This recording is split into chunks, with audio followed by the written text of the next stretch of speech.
Jimmy K here, Metal Voice. Look at this. The Metal Voice shirts are now on sale. Just go to the video description to find out on how you can purchase one. Metal!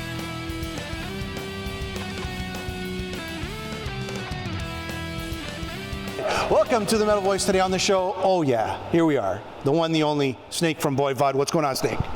Hello everyone. It's going good, yeah. All right, so first things first. Voivod is playing the Jazz Fest. Yeah. All right, what's the connection here? Was it your idea? Was it Montreal's idea? What happened? Well, at first they offered us to be part of it, and we're a bit surprised, but I guess it's understandable at some certain point, because what we're doing is music. Basically, it's music. Okay, it's metal, it's punk, it's progressive, it's a lot of things, but it's music, and I thought that being part of it, it's a great honor first to be part of the festival. They're celebrating 40 years now, and we're just following a 6-year career, and I think it's a great opportunity because Voivod always try to go over the boundaries of music and diminished, suspended chords. Yeah, tritones. That's right. For the people don't understand, there's a lot of jazz chord elements in the Voivod music that you might not understand if you listen to it as an observer. Yeah, it's not obvious, but Voivod tritone, Piggy's chords and stuff like that. But jazz, the festival, includes sometimes many different artists, and they're not really from, jazz roots, but they try to expand a little bit more than the jazz, and for us, it's a great opportunity to show what we've got and to bring something, because we have a little surprise tonight. Oh yeah, the brass. Yeah. So that was that's going to be something, I think. Yeah. And I've heard it, and it's going to be a huge surprise. In terms of, so your management has told me that some new information in regards to your North American tour is going to be released today, and we could talk about it today. He told me it's all good. We could talk about it. So what is this new information about your tour in North America? Well, we're going to start in September with Revocation, and we're going to go for a month all over U.S. And it's, I think the new album, The Wake, give us more and more opportunity as we go. This year we were super busy. We had a little break during the summer, but we're going to go in Europe in August, and then jump on that tour, and so on and so on, and we'll keep having offers from everywhere, and different offers. We're gonna be busy from August till December. All right. So I was talking to some guys. There's a Voivod documentary. At least in the works. Yeah. I don't know how much of it has been shot or not. So can you tell me what you could tell us about this? And this is exciting for me. A Voivod documentary. So tell me what you could tell us about this documentary. Well, it's Sam Dunn started doing some work a while ago, and we're gonna do like another section of it. It's just like footage, and well, actually, I don't have much information right now about it, but it's gonna be all like the career, our career so far, and it's a long journey, and So the Voivod. all actors, like you're talking about, like Jason Newsted. Yeah. You're trying to get, at least. I'm not saying. Yeah, you're going to get all the characters, all the players throughout the years. Yeah, we'll try to get like the big picture of what Voivod. Starting off with Jean-Pierre. Went through to different lineups and stuff like that, different period of time, and we're still doing it, and I'm sure there's going to be like more footage to come. Maybe tonight we'll have more footage, and that's going to be adding to the whole process of the documentary. Sure. Okay, sounds cool. Tell me about your voice. Okay, so when I started listening to you back in 1980, whatever it was, harsh vocals. And when you sing harsh, you can get away with a lot of stuff. Yeah. When you go clean, you can't get away with stuff anymore. Yeah.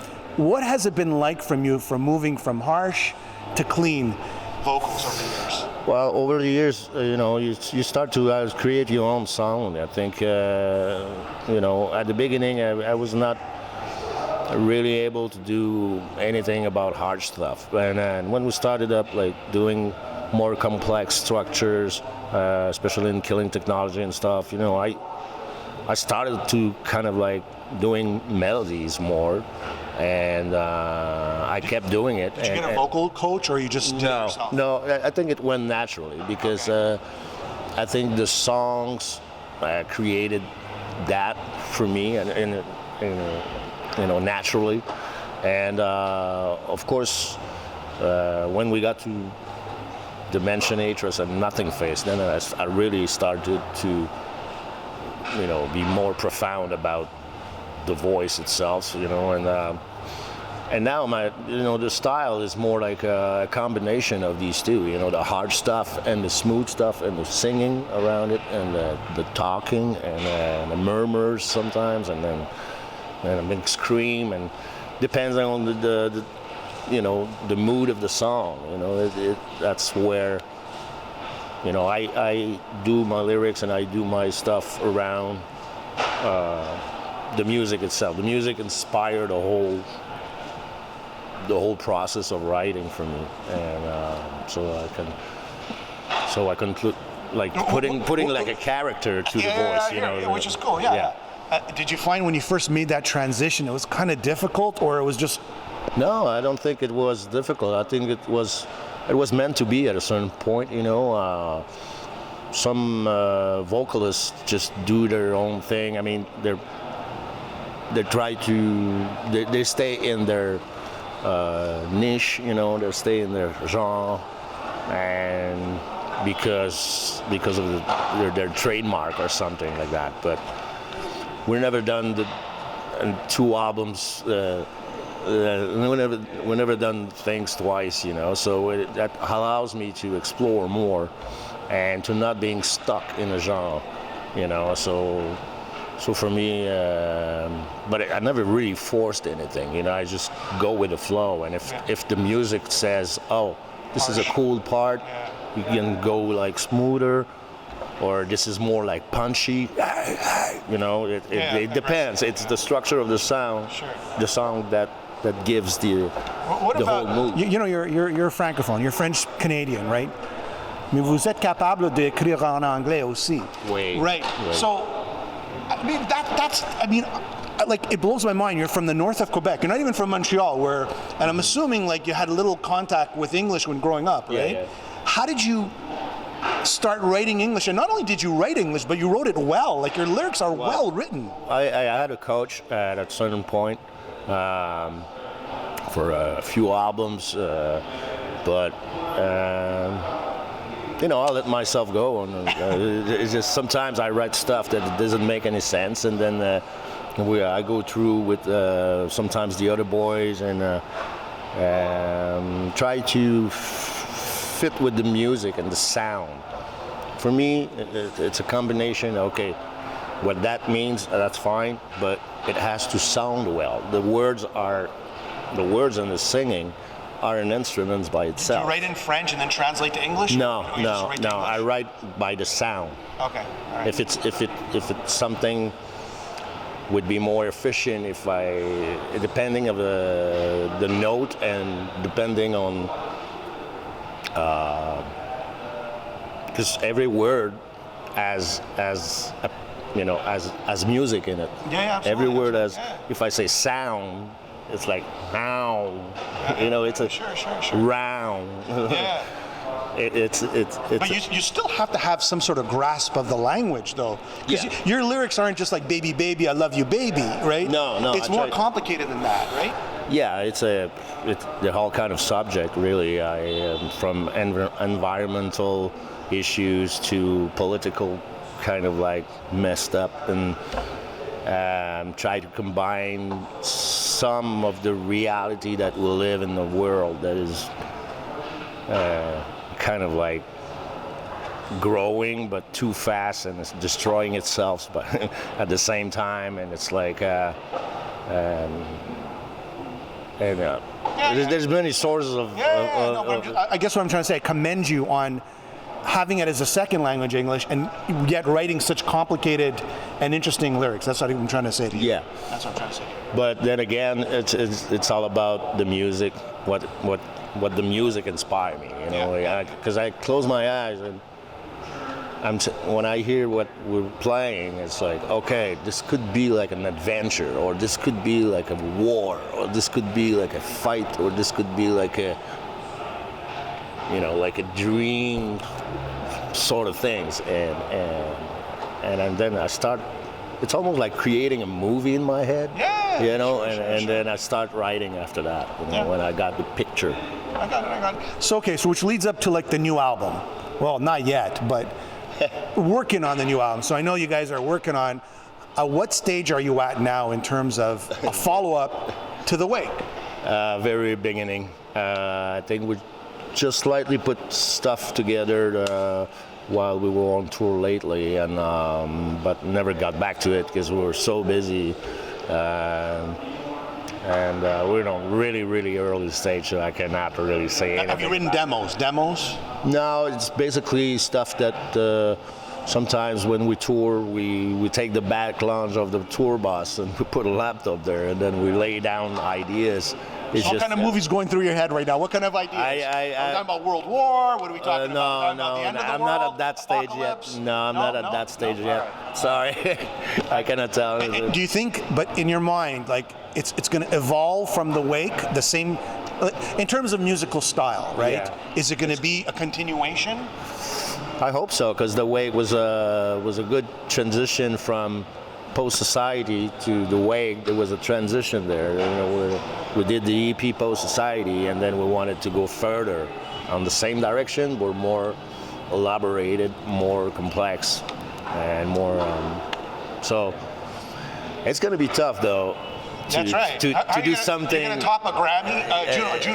Juno. Yeah. You got to top the other two awards that you're nominated for. Yeah. I mean, how are you going to top this? This is like. Yeah, oh, it's going to be tough. quite a task to do. But you know, that's what it's all about, right? Yeah, we'll never know. I mean, we'll go with the flow. Is it a 2019 or a 2020? Like, there must be some sort of date that you're putting a target. Yeah, but you know how it is, you know, depending of the record company, and depending on the timing, and depending on all the factors, the factor that goes with touring and stuff like that. So I don't know. It's really hard to say from that point. Okay, all right. And so for some fun stuff, okay? Rush, you toured with Rush. Was it Presto? Yeah. It was Presto, right? What was it like? So I asked Away about this too, right? And he's saying he was watching Neil Peart every night. Yeah. What were you doing? Were you watching Alex Lifeson, Geddy Lee, or maybe you didn't I watched care? the whole show. I mean, Rush was super nice guy. I remember the first gig we had, like a. You know, we came back. We were super nervous. You know, opening for Rush, and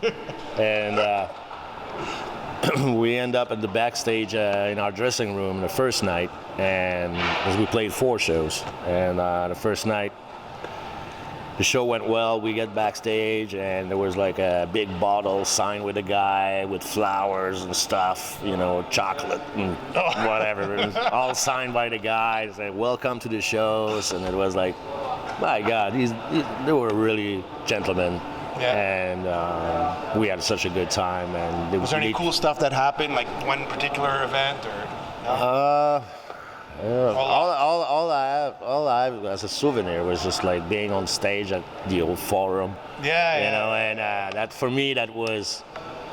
You made it. Yeah. You made exactly. It, right? I had the feeling that we accomplished something now, and That's right. And I was such a fan, you know, a Rush fan, and I was like, I didn't want to say anything. I didn't want to bother them. In Montreal, the crowd exploded. Away told me, like, you guys did so well. Yeah, and it's quite difficult to open for Rush because their audience is a really special audience, and depending what style you're gonna play in front of opening for Rush. I mean, sometimes it can fit and sometimes it cannot fit. So we're kind of a bit worried about what's gonna be the reaction of the Rush fans, and but it went super well, and people were happy. Yeah, people were happy that we made it to that point in the opening for Rush, and all I have is really great memories of it. You know. Okay, here's my last question. David Grohl. Yeah. I mean, this guy's like a fan since Roar, right? Yeah. And and you worked with him with Probot. Yeah. I mean, are you guys friends today? Does he? We don't talk very much. I mean, I'm sure he was gonna pop up one night or somewhere in the States, or we're gonna play a show and he's gonna be there. And sometimes I run into him like really, I'm gonna go to the bar here for fun, and then he's gonna be there. He's gonna pop. What the fuck? What are you doing here? But he's You're great. friends, right? You guys are friends over the years? Yeah. Is it weird? Okay, this is a guy from Nirvana, Foo Fighters. He wants to be my friend. Yeah. Is it weird? Well, I think it was a fan, and then. I mean, you guys influenced him in what he did, right? Yeah, because I can hear sometimes on Foo Fighters, I can hear like little Piggy's chord or Piggy's tree tones in different songs. And so I'm sure. But even Nirvana, wait a second. Like, I mean, he grew up listening to Voivod before he wasn't even Nirvana. Right? Yeah. But now, because of the Foo Fighters, he has to play the guitar, and you can really tell that. Oh, okay, I think he got that from Piggy. And but he's such a nice guy. I remember when he invited us. We were doing like a press thing in New York City. He invited me over, went to MTV, we went to all kind of, it was like a media tour in New York City for 2 days. We had such a great time together. That's cool. And actually, I just want to leave off on this last note. I never saw Chewy play yet. I never saw him play live yet. And I got to say, if someone was to replace Piggy, that would be the person. I could see him command the stage the same way Piggy sort of commanded the stage. So any comments on that? Man, when Piggy died, we were like really, we didn't know what to do. I mean, because Piggy has such a unique style that we were saying we're never going to be able to find someone that can pull it out. And wow, we were wrong, and it was one guy that could do it, and he grew up with the band. He was like 14 years old when he saw Voivod the first time, and he grabbed his guitar and started playing. Voivod was his favorite band, metal band, so he really understood how Piggy was. I saw him on stage, and I go, oh my God, there could be no other person but him. No, he's so perfect. Yeah. Oh, he's here. Okay, here. There we go. There we go. And that's how we end the show. You're watching The Metal Voice with the one and only Snake.